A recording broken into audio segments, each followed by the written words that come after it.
ఎంసెట్ స్ట్రెస్సా? టెస్టానిక్.ai ని ట్రై చేయండి. Free mock test, custom test, AI insights మరియు పర్ఫార్మెన్స్ ట్రాకింగ్ కూడా. Register now. అండ్ అన్నిటికీ మించి శ్రీదేవి టోటల్గా ఇంకా ఇక్కడ ఉండటం లేదు, వాళ్ళ నాన్నగారు పిలిచారు కాబట్టి లిబరలైజ్ అయ్యి వెళ్ళిపోతుంది పైకి. అది మేము పెట్టిన హట్ ఏదైతే ఉందో అది ఓపెన్ అయ్యి అందులోంచి ఆ అమ్మాయి పైకి వెళ్ళిపోవడం చూస్తుంటే ఈ రోజుల్లో ఆ షాట్ తీయాలి అంటే ఎన్ని కోట్లు ఖర్చు అవుతుందో నాకు తెలియదు, కానీ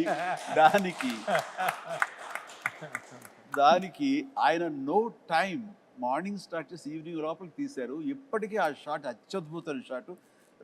రేపు 9వ తారీఖు అందరూ చూస్తారు ఇది. అలాంటి కొన్ని విజువల్ వండర్స్, గ్రాఫిక్ లేకుండా చేసినవి ఎన్నో షాట్స్ ఉన్నాయి. సూపర్.